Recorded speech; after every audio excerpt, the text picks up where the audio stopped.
আসসালামু আলাইকুম এভরিওয়ান, আপনাদের সবার কি অবস্থা অবশ্যই কমেন্টে বলে যাবেন। আমি মোহাম্মদ আজাদ চলে আসলাম আপনাদের মাঝে নতুন একটা ব্লগ ভিডিও নিয়ে। আর আজকের এই ভিডিওতে আমি আপনাদের মাঝে শেয়ার করব আমাদের গ্রামে এতদিন একটানা বৃষ্টি হয়েছিল, আর এই বৃষ্টিতে আমাদের গ্রামে কি ক্ষয়ক্ষতি হয়েছে তা তুলে ধরার চেষ্টা করব। আর অবশ্যই পুরো ভিডিওটা দেখার চেষ্টা করুন। পুরো ভিডিওটা দেখলে জানতে পারবেন বর্তমানে গ্রামের অবস্থা কি। এখন আমরা বাড়ি থেকে বের হয়ে এলাইট ফজর উর্বে শফিনগর দিয়ে হেঁটে হেঁটে চলেছি নদীর দিকে। এখন আমরা যেখান দিয়ে যাচ্ছি এটা কোনো রাস্তা না, এটা হচ্ছে একটা পজিটিভ পার্ট, তাই এখান দিয়ে আমরা হেঁটে হেঁটে চলছে দুজন একসাথে। এই দুদিনের বৃষ্টিতে গ্রামের যে পরিমাণ ক্ষতি হয়েছে তা বিগত 10 বছরে হয়নি। সবার বাড়িতে পানি উঠে গেছে এবং কি পুকুরের মাছ আসালে যা ছিল সবগুলো চলে গেছে, রাস্তাঘাট ডুবে গেছে।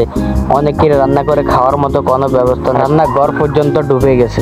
আর তার সর্বোচ্চ খারাপ অবস্থায় আছে এই গ্রামের মানুষ, কেননা বিগত 10 বছরে কোন প্রকার পানি যেহেতু উঠে না। বিগত 10 বছর যে সময় নোয়াখালীতে বন্যা হয়েছিল তখন কিন্তু এই গ্রামে পানি উঠে নাকি, পানি উঠছে ঠিকই কিন্তু নেমে গেছে বাড়ি ঘরে। এখন যে পরিমাণ পানি হয়েছে এই পরিমাণ পানি মোটেও হয় না, এই জন্যই আমাদের গ্রামের মানুষ খুবই আতঙ্কে আছে।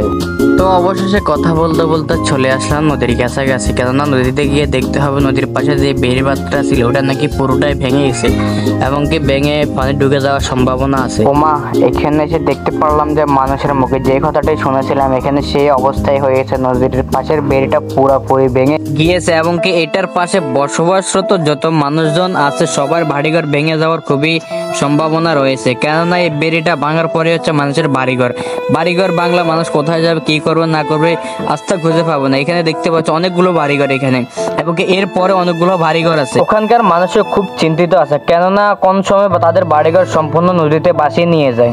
আমি বাংলাদেশ পানি উন্নয়ন বোর্ড এবং নোয়াখালী সুবর্ণচর 5 নং চরজু ইউনিয়নের চেয়ারম্যান এবং কি 9 নং ওয়ার্ডের মেম্বারের কাছে একটাই রিকোয়েস্ট, আপনারা আমাদের এলাকার এই খারাপ অবস্থা আমি আমার এই এলাকার শত শত পরিবার পক্ষ থেকে বিশেষভাবে অনুরোধ করতেছি আপনাদের কাছে, এবং কি আমাদের এই এলাকার যত নেতা কর্মী আছেন তাদের কাছে আমাদের এই এলাকার শত শত মানুষের অনুরোধ, প্লিজ আপনারা একটু আমাদের পাশে দাঁড়ান এবং কি শত শত পরিবার কষ্টগুলো একটু বোঝার চেষ্টা করুন। আপনারা চাইলে হয়তো একটা কিছু করতে পারবেন, কারণ আপনি যদি মানুষের সাহায্য করেন তাহলে আপনার সাহায্য আল্লাহ তাআলা গাইবভাবে কিভাবে করবেন তা কখনো আপনি কল্পনা করতে পারবেন। তো ওখান থেকে কিছু দূর হেঁটে আমি সামনের দিকে গিয়ে দেখতে পারলাম যে এখানে সরকারিভাবে যে বস্তাগুলো দিয়ে বাঁধটা দেওয়া হয়েছিল এই বাঁধটা পুরোটা ভেঙে নদীর দিকে পড়ে যাচ্ছে, পুরোটাই পাটল ধরে গেছে। আপনারা দেখতে পাচ্ছেন অবশ্যই ভিডিওতে, পুরোটাই পাটল ধরে নদীর দিকে পড়ে যাচ্ছে। এখানে যে গর্তগুলো ধীরে ধীরে বড় হয়ে যাচ্ছে, পুরোটা যখন ফেটে যাবে, এটা যখন ফেটে যাবে তখন ওখান দিয়ে মতো অবস্থা হয়ে যাবে এখান দিয়ে,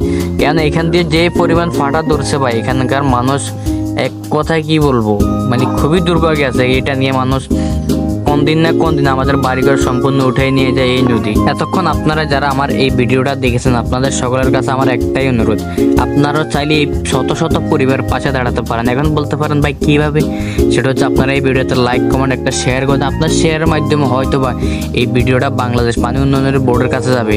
আমি অথবা ছোট ইউজার তাই আমার ভিডিওটা নাও যেতে পারে, কিন্তু আপনারা সকলে চাইলে ভিডিওটা তাদের কাছে নিতে পারেন, তারা অথবা এই অবস্থাটা দেখে এখানকার মানুষের পাশে দাঁড়াতে পারবে। আপনার একটা শেয়ারের মাধ্যমে অন্য একজন মানুষ দেবে, অন্য আরেকজন মানুষের শেয়ারের মাধ্যমে এই ভিডিওটা পানি উন্নয়ন বোর্ডের কাছে যাবে বা সরকারের যেসব অফিসগুলো আছে তাদের কাছে যাবে, তারা অথবা এই ভিডিওর মাধ্যমে এখানে এসে দেখে কোনো একটা ব্যবস্থা করতে পারবে। তাই আপনাদের কাছে অনুরোধ, আপনারা এখানের এই শত শত মানুষের পাশে দাঁড়ান এবং কি এখানের মানুষের কষ্টটা বোঝার চেষ্টা করুন অন্তত।